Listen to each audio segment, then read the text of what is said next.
Social selling. Mais peut-être on pourrait le sortir plus rapidement que prévu parce qu'il y a eu une grosse nouvelle. Hier, on a visité Facebook. Il y a eu une très grosse nouvelle qui est sortie. La fenêtre d'attribution à 28 jours, elle est de retour, là.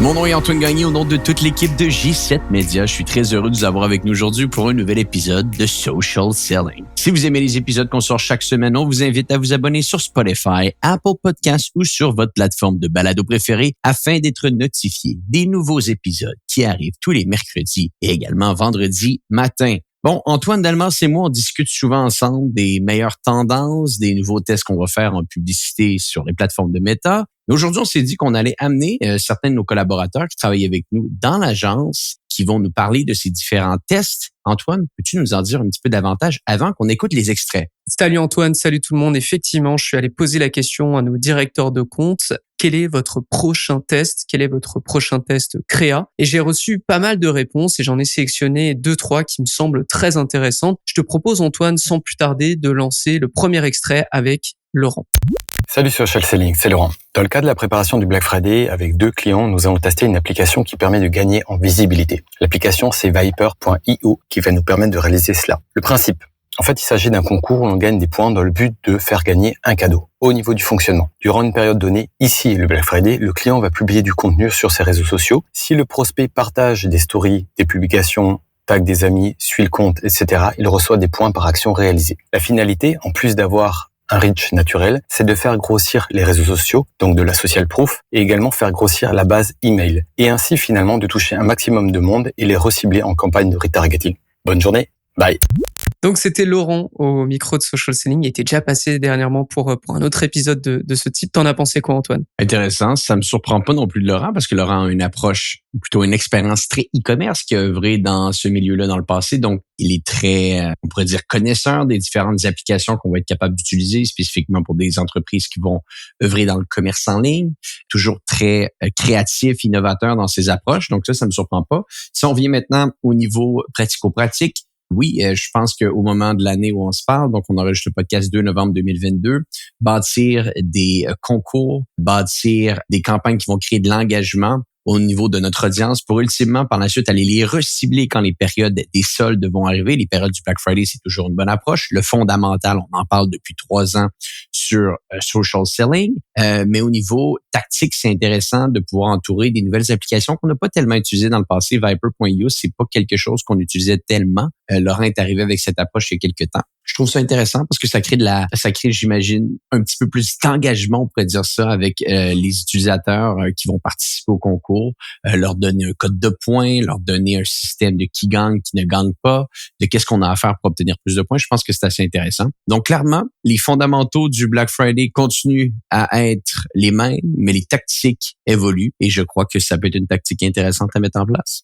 Effectivement. Moi, je suis très content d'avoir un membre comme Laurent qui arrive, qui est passionné, parce que du coup, justement, il nous fait tester aussi des choses comme tu as dit, qu'on n'a pas testé par le passé, notamment Viper. Donc, je tiens à le préciser, c'est Vyper.io. Je suis allé voir la campagne. C'est assez bien fait comme application. Je suis allé voir la landing page. C'est vraiment, ça pousse vraiment à partager, ne serait-ce qu'à partager le lien direct sur un email ou voilà, sur Instagram, sur LinkedIn, partout.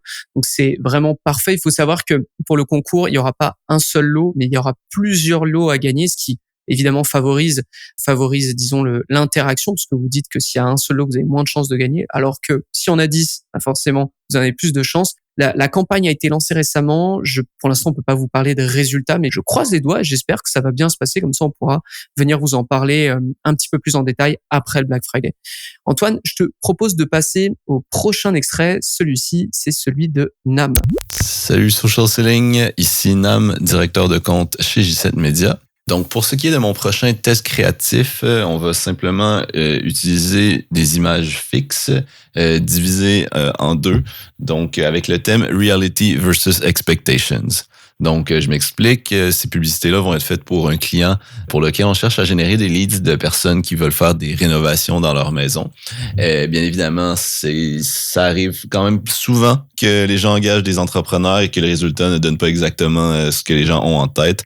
Donc, c'est pour ça qu'on fait des publicités un peu autour de ce thème-là, puisque notre client, lui, offre des soumissions gratuites d'entrepreneurs qui sont qualifiés et qui doivent remplir un certain nombre de cases pour s'assurer là, qu'ils font un bon travail. Alright. Alors Antoine, qu'est-ce que t'en as pensé de la réponse de Nam? J'adore l'idée. Bon, on a la chance de connaître nos collègues à l'interne, donc j'aime bien l'idée que Nam amène ici, qui a toujours des idées assez créatives avec son équipe de media buyers, son équipe de création aussi à l'interne. Toujours des fois un petit peu porté vers l'humour, vers des concepts qu'on aurait un peu moins pensés, mais effectivement, c'est tellement vrai. Si on se remet dans le milieu de la rénovation, de la construction ici, on peut se faire promettre plusieurs choses des fois et finalement, bon, les promesses sont pas exactement tenues ou ça peut prendre plus de temps parce que les gens sont pas tellement qualifiés. Donc, je pense que l'angle va être capable clairement d'aller impacter une audience ici. C'est également des concepts qu'on voit très souvent, reality vs expectation. On pourrait quasiment dire c'est très similaire à des avant-après, hein, mais dans un contexte un petit peu ajusté, là, soyons honnêtes. C'est des choses qu'on voit souvent. C'est des choses également qui me font penser beaucoup à des types de campagnes de type comparaison qu'on peut voir dans l'industrie technologique, où est-ce que des fois on va vouloir faire la promotion d'un logiciel et dans une publicité, on va montrer toutes les possibilités qu'on est capable d'obtenir avec ce logiciel-là comparativement au logiciel des compétiteurs. Donc, encore une fois, il y a comme cette dualité-là de nous versus les autres. Ici, on peut voir un petit peu la même chose avec l'approche de Nam. Je pense que c'est un concept qui risque de très bien fonctionner. Encore une fois, on ne le sait pas. Les plateformes, des fois, sont capricieuses. Mais j'aime l'idée. Je pense que ça peut être un point assez intéressant à tester. Je trouve que ça s'inscrit dans deux tendances. Tout d'abord, Nam l'a mentionné au tout début, mais en fait, l'idée, c'est d'avoir un visuel qui est séparé. Alors, qui est une séparation verticale ou horizontale, mais l'idée, c'est d'arriver avec un visuel qui est un peu pas normal, entre guillemets. On voit ça aussi de plus en plus, des visuels sur la plateforme qui essayent de reproduire des formats collection. Je sais pas si tu vois de quoi je parle, Antoine, mais le format collection, c'est un format un peu plus long sur mobile qui vous affiche un visuel et en dessous, il y a 3 petites images. C'est par exemple les 3 premiers produits qui apparaissent depuis votre catalogue. Eh bien, on a vu déjà des annonceurs utiliser le visuel global comme un visuel standard en fait, donc un peu pour attirer l'attention. Ça, c'est la première tendance qu'on peut noter. Et la deuxième tendance, comme tu en as parlé, c'est le côté organique en fait. Utiliser par exemple, le expectation versus reality, c'est complètement un hashtag qu'on pourrait retrouver sur Instagram ou sur TikTok. Et l'idée, évidemment, de s'insérer dans une tendance qui est organique en y ajoutant du coup de la publicité. Donc, effectivement, on peut évidemment pas prévoir ce qui va se passer, mais je souhaite le meilleur à Nam sur ce test. Je te propose de passer à la dernière personne, Sarah. Antoine, on lance l'extrait tout de suite. Salut Social Selling, ici Sarah, directrice de compte chez G7 Media. J'ai actuellement un client qui génère énormément de trafic sur certains produits. On parle ici de plusieurs milliers de visites sur certains produits par semaine. On a donc décidé de choisir un produit qui reçoit énormément de trafic pour tester un nouveau concept.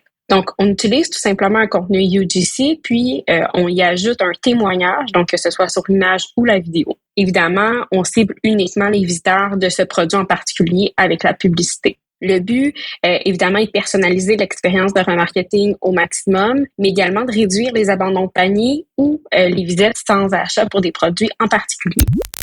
Ok, c'était Sarah au micro de Social Selling. Qu'est-ce que tu en as pensé, Antoine? Je pense que le premier point qui est important à mentionner à notre audience, c'est que ça peut pas s'appliquer à tous les types d'entreprises. Ok, donc ça c'est important de comprendre que on le sait, on a plus de difficultés maintenant en 2022 à faire du remarketing spécifique à cause de la limitation des audiences de remarketing qui sont créées à cause de tous les enjeux qu'on connaît au niveau de la privatisation des données, on pourrait dire ça comme ça.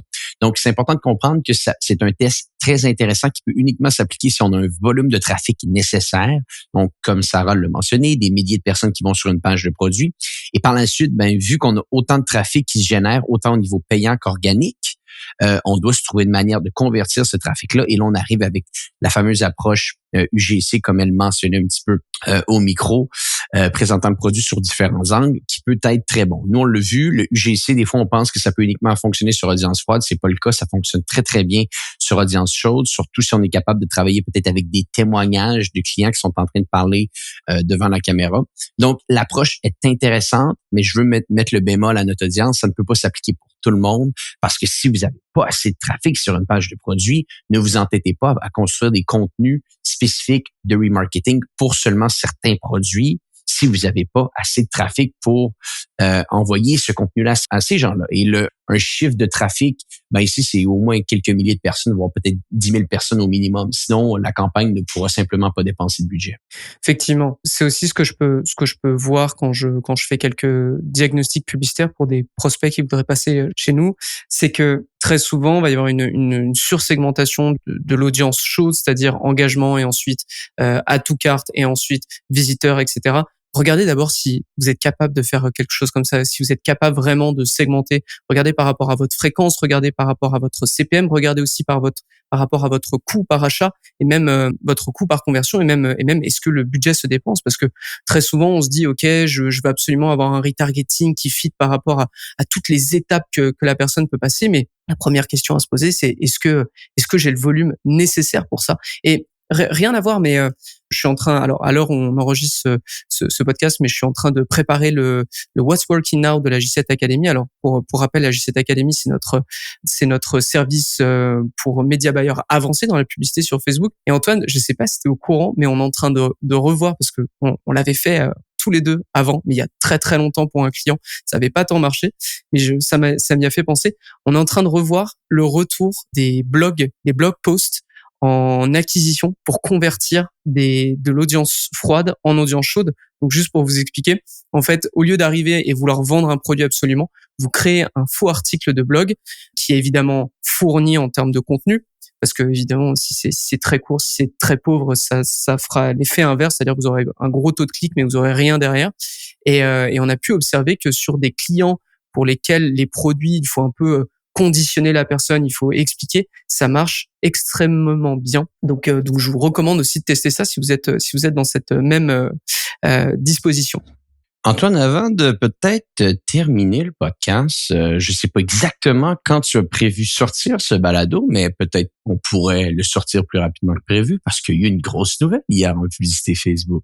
Il y a eu une très grosse nouvelle qui est sortie. La fenêtre d'attribution à 28 jours, elle est de retour, là. Aïe, aïe, aïe. Alors, qu'est-ce que t'en as pensé? Parce qu'on est passé quand même par un long désert là-dessus. Hein. Oui, de un, je trouve ça confirme ce qu'on pense, ça confirme ce qu'on dit, peu importe ce qu'on entend, peu importe ce qui se dit sur le marché, les ingénieurs chez Meta ne se tournent pas les pouces. Donc, pour rappel, je crois que c'était juste après le temps des fêtes 2020. Donc, c'était avant que iOS 14 soit parmi nous. Donc, je crois que c'était dans le premier trimestre de 2021. Donc là, on parle de quasiment 2 ans maintenant, là, en toute honnêteté. La fenêtre d'attribution était passée de 28 jours le clic à 7 jours le clic, automatiquement dans ce qu'on voyait dans le Ads Manager. Et pour des acheteurs médias comme nous, pour des agences, pour des gens qui connaissent un petit peu, tout ça, c'était pas tellement grave, parce qu'on savait qu'au final, on était capable d'aller trouver l'information d'une manière différente, qu'on était capable d'aller chercher l'information sur des logiciels tiers. Bref, il y avait plusieurs possibilités. Mais pour le client, pour l'entreprise qui peut-être n'a pas tout ce recul-là pour bien comprendre pourquoi ces ratios sont à la baisse comparativement à avant, essentiellement, on avait 4 fois moins de chances d'aller générer des résultats, parce que maintenant, on était passé, encore une fois, je le répète, de 28 jours le clic à 7 jours le clic. Donc, au niveau de la perception du travail fait, ça avait eu un impact assez énorme. Et c'était normal, Meta se ferait pareil, il allait perdre beaucoup de données avec le ATT. Et là, c'est revenu depuis peu. Moi, je commence à le voir dans beaucoup des comptes, donc ça risque d'être mis sur la majeure partie de nos comptes prochainement. Je trouve que c'est une nouvelle qui est excessivement intéressante, parce qu'encore une fois, ça risque de ne pas changer les résultats de nos campagnes, parce qu'on va pas faire plus de ventes ou moins de ventes avec une fenêtre d'attribution à 28 jours, mais ça va nous donner une perception différente de l'impact que nos campagnes sont capables d'avoir sur une plus longue période, si encore une fois, on n'a pas recours à des logiciels tiers. Donc, je crois que c'est assez intéressant, c'est assez excitant, et ça me donne vraiment confiance dans les plateformes de Meta pour continuer à améliorer l'expérience des annonceurs. On le savait très bien qu'il y aurait des périodes qu'on pourrait appeler un petit peu de turbulence. Il y en a toujours. C'est plus la même chose qu'avant, la publicité sur Meta. Mais clairement, il y a une contre-offensive, on pourrait dire ça comme ça. Des équipes de Mark Zuckerberg, il y a des nouveautés qui sont intégrées continuellement à la plateforme. On va le voir très bientôt aussi, des campagnes où est-ce qu'on va pouvoir acheter directement des produits à même les plateformes de Meta. Ça va arriver. Donc, beaucoup de confiance, très heureux qu'on ait gardé ce fameux positionnement d'agence de publicité Meta. C'est notre pari sur le long terme, c'est de voir qu'une agence surspécialisée sur le long terme va avoir beaucoup d'impact sur le marché. Donc, je suis très content de voir ce qui est en train de se dérouler. Tu as dit quelque chose de très juste à ce propos. Là, déjà, vaut mieux plus de données que pas de données. Donc ça, c'est clair que c'est avec grande joie qu'on retrouve cet outil. Maintenant, tu as mentionné le fait que ça peut être très utile pour une entreprise, un annonceur qui n'utilise pas de tracking et d'attribution tiers. Parce que c'est vrai que par rapport à 2020, ou en tout cas avant l'App Tracking Transparency, maintenant, on est beaucoup passé par des services tiers qui permettent de contre-vérifier ce que va dire Facebook, mais ce que va aussi dire Google Ads ou même l'emailing. Donc maintenant, en soi, c'est beaucoup plus de données, mais on va pas se le cacher. Il me semble, si je dis pas de bêtises, par exemple, un Triple Whale te permet même d'avoir une attribution à 28 jours et de la modeler selon tes envies. Des attributions, exactement. Il y a des logiciels d'attribution même peuvent te donner des attributions à vie, littéralement. Mais je crois que ce qui est important de comprendre, c'est que on le voit là depuis un bon bout de temps maintenant. Puis je pense qu'on en a même parlé récemment sur Social Selling. On adore les logiciels tiers. On fait vraiment de l'amélioration sur la compréhension avec les logiciels tiers. On va d'ailleurs faire une présentation pour nos membres de la G7 Academy bientôt sur des évolutions qu'il y a eu avec Triple Whale qui sont assez exceptionnelles. Ça reste qu'il faut avoir plusieurs points de comparaison quand on prend des décisions médias. Un logiciel tiers, le Ads Manager et bien entendu le back-end de notre client. Et si on est capable d'avoir plus d'informations avec le Ads Manager, plus d'informations avec Triple Whale et le back-end du client, ça change pas. C'est là qu'on va commencer à pouvoir vraiment améliorer notre intelligence sur nos prises de décision et bien entendu l'intelligence de nos collègues. Donc, des bonnes nouvelles. Moi, ce que ça m'envoie comme message, c'est que les ingénieurs chez Meta ne nous oublient pas. Donc, ils sont là pour améliorer la plateforme continuellement. Clairement. Bah, écoute, c'est une excellente nouvelle et effectivement, je vais publier cet épisode un peu plus en avance que prévu. Aucun problème. Fantastique. Antoine, est-ce qu'on a fait le tour de ce qu'on voulait analyser ensemble aujourd'hui? On a fait le tour et je vous donne rendez-vous au prochain épisode de Social Selling, mais je te laisse conclure parce que c'est généralement toi qui le fais quand t'es là. Antoine, merci de me laisser conclure parce que je voulais dire une chose très importante à nos auditeurs. On se dit à bientôt pour un prochain épisode de Social Selling. Social Selling. Social Selling.